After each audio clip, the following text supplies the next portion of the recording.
Привет, мои дорогие! Спасибо, что смотрите это видео. Меня зовут Оксана, я косметолог, и сегодня вы узнаете рецепт уникальной осветляющей маски с японским эффектом омоложения дряблой увядающей кожи. В состав сегодняшней маски входят активные кислоты, это аспирин и сок лимона. Дополнительные компоненты вы увидите в дальнейшем процессе приготовления домашней маски. Сделайте эту маску 2 или 3 раза в неделю, чередуя ее с другими масками, рецепты которых вы можете найти на моем канале. После применения этой маски поделитесь своим впечатлением и напишите свой отзыв в комментариях. И давайте приступим. Для сегодняшней маски нам понадобятся простые доступные ингредиенты. Возьмите аспирин. Аспирин – это ацетилсалициловая кислота. Можно использовать абсолютно любой аспирин. Нам понадобится всего лишь 1 таблетка аспирина. Если у вас аспирин плохо растворяется, предварительно разомните его в порошок и используйте для приготовления домашней маски. Также это способствует более быстрому процессу приготовления маски. Аспирин хорошо очищает расширенные поры, убирает пигментные пятна. В момент смывания шлифует поверхность кожи и выравнивает цвет лица.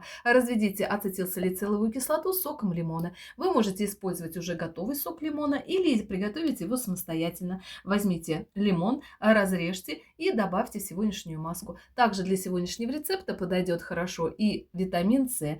Также, если вы используете в сегодняшнем рецепте витамин С в таблетках, возьмите 1 таблетку и разомните ее так же, как и аспирин. Вы также добавите и осветляющее воздействие для кожи. Также хорошо подойдет витамин С для инъекций. Для этой маски нам понадобится 10 капель сока лимона или витамина С в любой форме выпуска.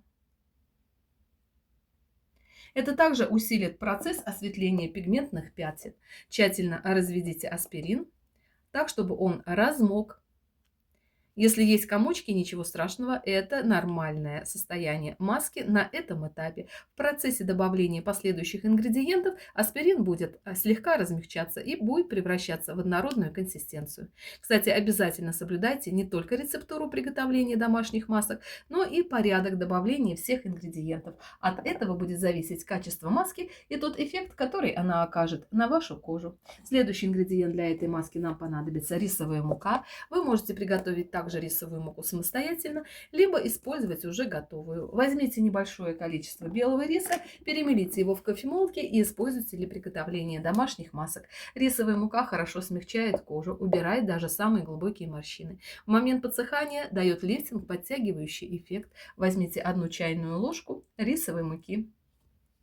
Рисовую муку возьмите без горки.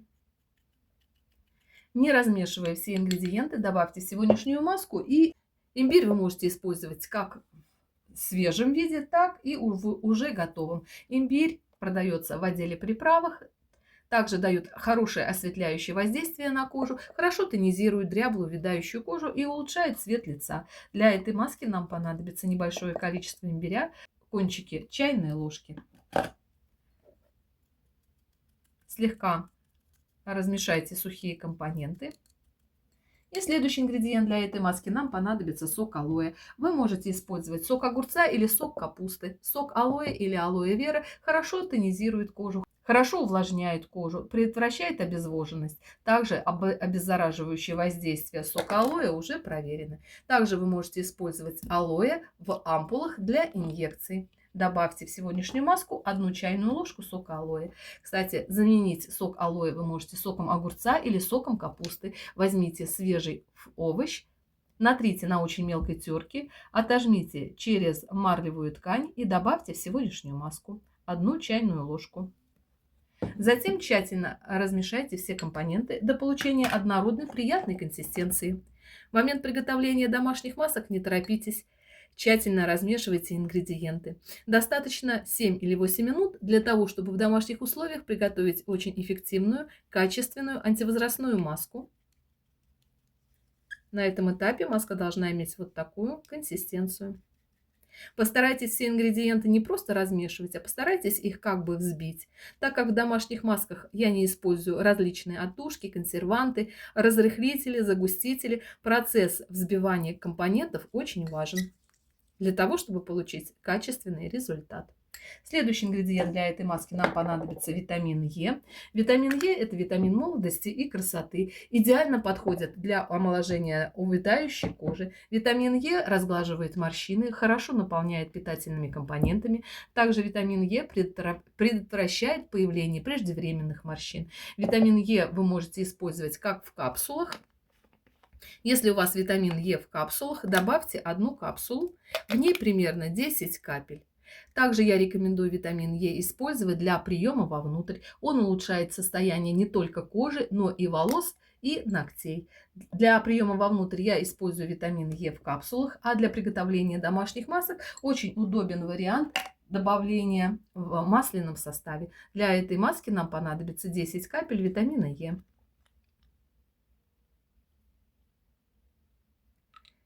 И также тщательно взбейте все компоненты до получения однородной приятной консистенции. После добавления каждого ингредиента постарайтесь его как бы вбить в предыдущие.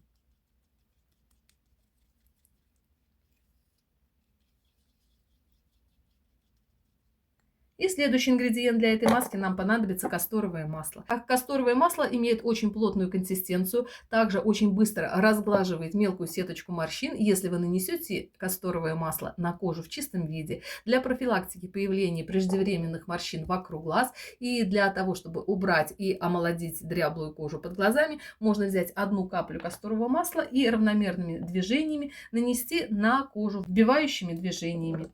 Для этой маски нам понадобится также 10 капель касторового масла. И также тщательно взбейте все компоненты до получения однородной приятной консистенции. В момент приготовления домашних масок не торопитесь, тщательно взбивайте ингредиенты.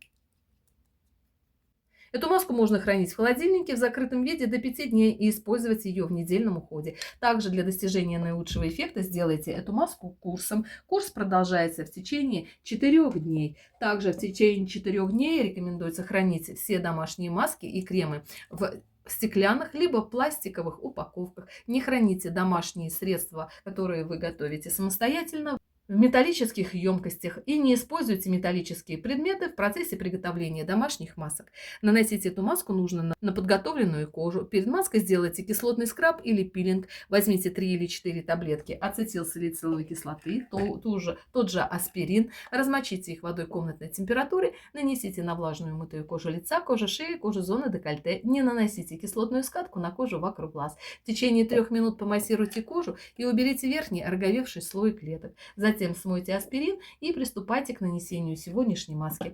Наносите маску по кожным массажным линиям. Это линии наименьшего растяжения кожи. Также можно нанести эту маску на кожу шеи, на кожу зоны декольте и аккуратными вбивающими движениями нанесите маску на кожу вокруг глаз.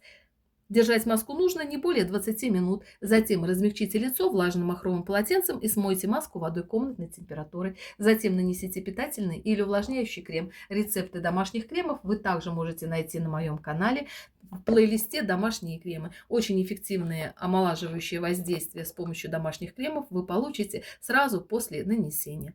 Обязательно поделитесь этим видео со своими друзьями, мамами, подругами, для того, чтобы как можно больше женщин знали о простых способах омоложения кожи лица в домашних условиях. А я вас всех люблю, целую и обнимаю. Всем мира, добра и красоты. А с вами была Оксана. Увидимся в следующем видео. Всем всего хорошего. Пока-пока.